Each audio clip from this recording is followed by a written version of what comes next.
Bismillahirrahmanirrahim. Assalamualaikum warahmatullahi wabarakatuh. Yang saya hormati Bapak dosen dan juga yang saya hormati Bapak dan Ibu mahasiswa S2 Magister Manajemen. Izinkan dalam kesempatan ini saya ingin menyampaikan presentasi yang merupakan dari ringkasan resume dari jurnal yang ditulis oleh Abdi Wijaya, Fakultas Syariah dan Hukum UIN Alauddin Makassar, dengan judul Manhaj Tarjih Muhammadiyah dalam Transformasi Hukum Islam atau Fatwa. Presentasi ini disampaikan oleh saya, Beni, dengan nomor induk mahasiswa 2101500037. Baik, dalam pendahuluan, ajaran Islam pada hakikatnya mencakup berbagai dimensi, baik dimensi teologi, spiritual, moral, sejarah kebudayaan, politik, hukum, maupun ilmu pengetahuan.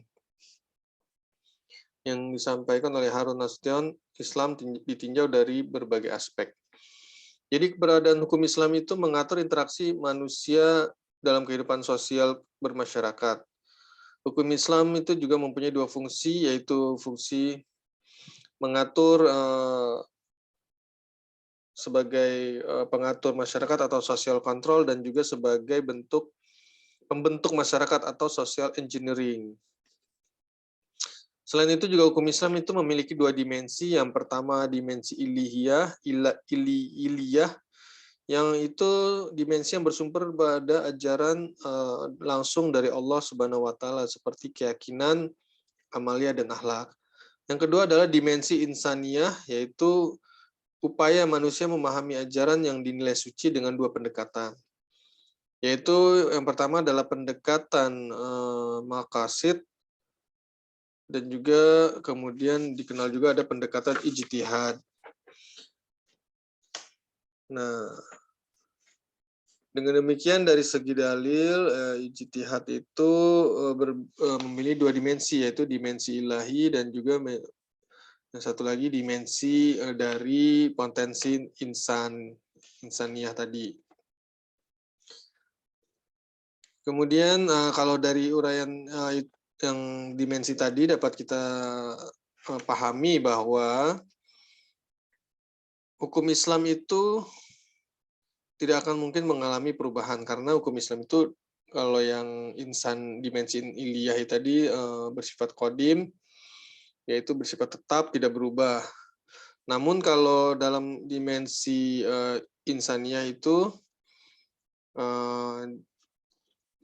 hukum Islam dilihat dari sudut pandang lain, karena hukum Islam itu tidak statis, tapi mempunyai daya lentur yang sejalan dengan perkembangan zaman.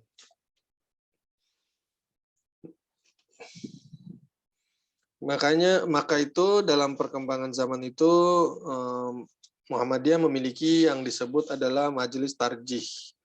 Metode yang digunakan dalam ijtihad yaitu ada metode ijtihad bayani, yang kedua ijtihad qiyasi, dan yang ketiga ijtihad istislahi. Metode-metode ini digunakan oleh Muhammadiyah dalam rangka memahami suatu konteks permasalahan yang dihubungkan dengan dalil atau nas. Kalau tadi disebut yang pertama adalah ijtihad bayani, yaitu ijtihad yang dilakukan terhadap nas yang mujmal, baik karena belum jelas makna lafaz yang dimaksud maupun karena lafaz itu mengandung makna ganda atau mengandung arti mustarab, ataupun karena pengertian lafaz dalam ungkapan yang konteksnya mempunyai arti yang ta'arud. Dalam hal ini yang terakhir ta'arud itu yang digunakan jalan ijtihad oleh jalan tarjih apabila tidak dapat ditempuh dengan cara jamak taufik. Yang kemudian yang kedua adalah ijtihad qiyasi, ijtihad yang menyeberangkan hukum yang telah ada nasnya kemudian kepada masalah baru yang belum ada nasnya karena adanya kesamaan ilah. Yang ketiga adalah ijtihad istislahi, Istislahi itu adalah ijtihad terhadap masalah yang tidak memiliki yang tidak ditunjukin nas sama sekali secara khusus, maupun tidak adanya nas mengenai masalah yang ada kesamaannya. Dalam masalah yang demikian, penetapan hukum dilakukan berdasarkan ilah untuk kemaslahatan. Dari dengan metode ijtihad yang dilakukan oleh Majelis Tarjih Muhammadiyah identik dengan metode penalaran, baik melalui kajian semantik atau bayan, ijtihad bayan, kemudian penentuan ilat, maupun mempertimbangkan kemaslahatan berdasarkan nas umum atau istislahi. Dalam pandangan tersebut, maka Majelis Tarjih itu merupakan ijtihad jama'i atau artinya ijtihad kolektif dari orang-orang Muhammadiyah yang mempunyai kompetensi dalam mengeluarkan fatwa. Majelis Tarjih menggunakan metode atau manhaj berdasarkan eksistensi nas dari kasus hukum yang dihadapi, antara lain yang pertama itu masalah yang telah mempunyai nas atau qoti yang tidak dapat diperdebatkan. Yang kedua adalah masalah yang mempunyai nas namun masih diperselisihkan atau dipertentangkan majelis. Maka Majelis Tarjih mengambil sikap, yaitu dengan cara tawakuf, yaitu bersikap membiarkan tanpa mengambil keputusan karena dalilnya tidak dapat dicarikan alternatif. Contohnya sholat witir dan doa kunut. Jadi Majelis Tarjih bersifat membiarkan sesuai pandangan masing-masing orang yang melihat permasalahan hukum tersebut. Yang kedua dengan tarjih, mengambil dalil yang lebih kuat di antara dalil-dalil yang bertentangan. Yang ketiga adalah jam'u, yaitu menggabungkan kedua dalil atau lebih. Nah, dalam transformasi berbagai zaman, akhirnya Majelis Tarjih Muhammadiyah pernah mengeluarkan fatwa atau memberikan pandangan terhadap dua kasus yang sangat fenomenal pada masanya. Yakni yang pertama adalah fatwa mengenai keluarga berencana. Nah, pada keluarga berencana ini, sebelum menjelaskan tentang kasus ini, Majelis Tarjih sebelum kasus ini, Majelis Tarjih telah mengeluarkan beberapa fatwa yang diagendakan, ya, mulai dari tahun 1929 di Solo yang pertama kali Majelis Tarjih melakukan pembahasan pada muktamar, kemudian pada tahun-tahun berikutnya.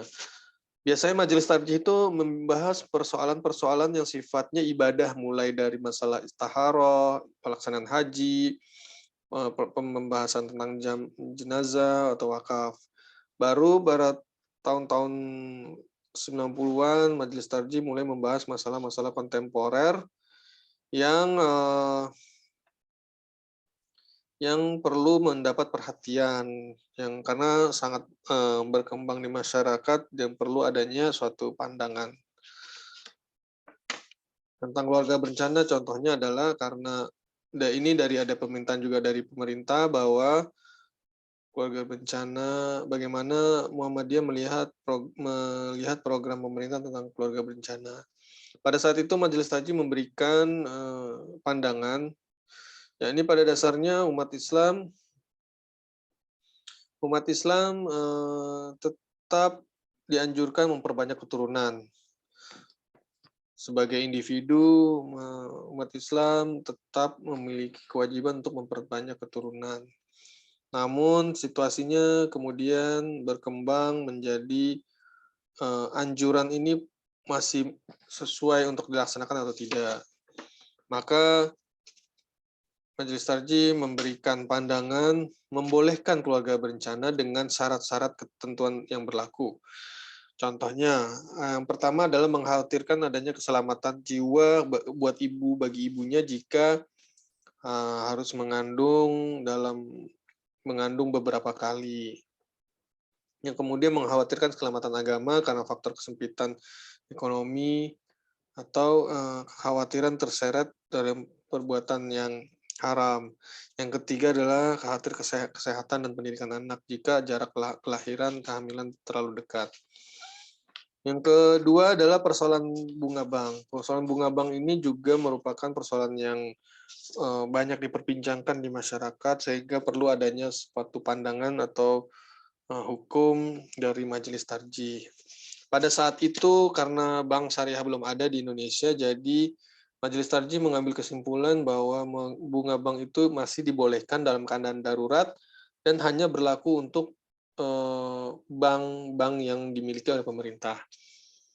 Namun setelah tahun 2000 atau 90 ke atas, pada saat bank syariah sudah mulai ada, maka pada saat itu Majelis Tarjih mulai mewajibkan kepada masyarakat untuk beralih ke bank syariah.